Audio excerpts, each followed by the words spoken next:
আল্লাহ এবং রাসূলের মেরাজ তত্ত্ব পর্ব ২১।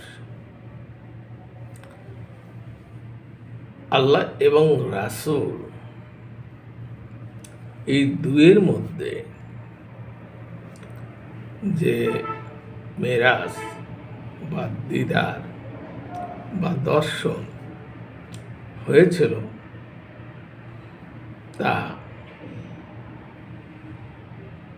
সঠিক কোরআন মোতাবেক। আর আল্লাহ এবং রাসূলের মধ্যে আল্লাহ পাকের যে আরশে আজিমে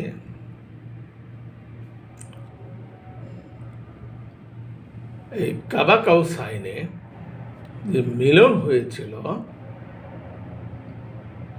আওয়াদনায় গিয়ে এটি সম্ভব হয়েছিল মূলত আল্লাহ এবং রাসূল একই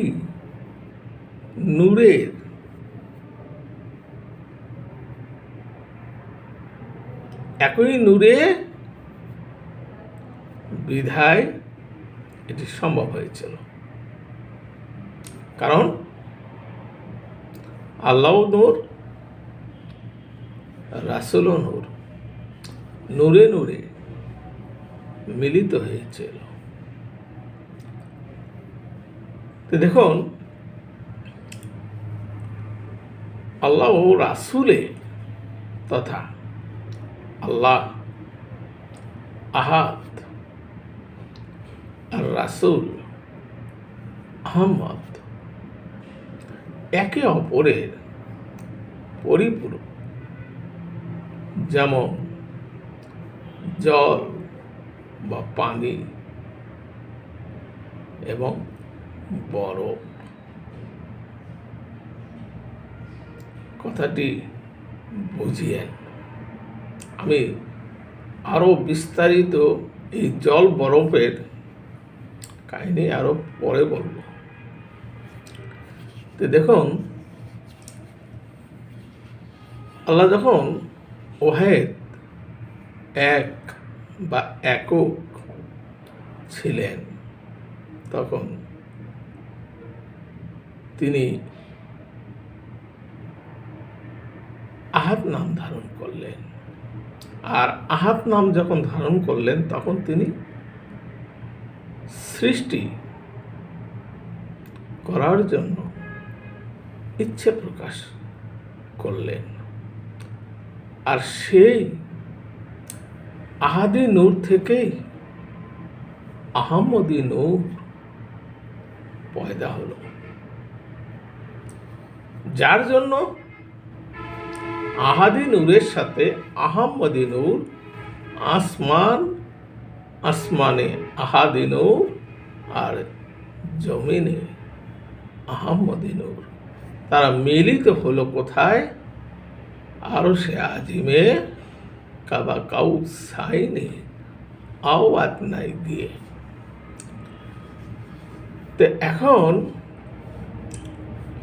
রাসূল সাল্লাল্লাহু আলাইহি ওয়াসাল্লাম এর মেরাজ হয়েছিল জাহিরি এবং বাতিনি দুইভাবেই হয়েছিল। জাহিরি কথা দ্বারা বোঝানো হলো, অর্থাৎ বোঝানো হচ্ছে সশরীরে বাহ্যিক অবস্থানে, সশরীরে এই আপনার এই জমিন থেকে ঊর্ধ্ব জগতের সপ্ত যে আসমান আছে সেটি একটি, আর একটি বাতিনি। আর বাতিনিটা হলো নিজের দেহের মধ্যে যে সপ্ত আসমান আছে সে আসমান পরিভ্রমণ করেছিলেন এবং সেই সপ্ত আসমানের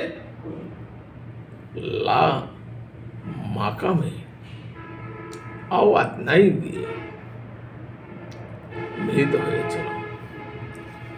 যাক, আমি বিস্তারিত ইতিপূর্বে বিভিন্ন পর্বে আমি বেশ কিছু ইশারামূলক কথা বলেছি। এরপরে দেখুন, রাসূল সাল্লাল্লাহু আলাইহি ওয়াসাল্লামের 3টি সুরত আছে। একটি হচ্ছে বাশারিয়ত, সাধারণ মানুষের সুরত, একটা মালিকি সুরত যেটা ফেরেশতা জগতের সুরত, একটা হাকিকি সুরত। এই 3 সুরত যিনি জানেন, বোঝেন, মানেন, কেবল তিনার পক্ষেই মেরাজের ভেদ রহস্য অবগত হওয়া সম্ভব। তো ধন্যবাদ, আমরা পরের পর্বে ফিরব।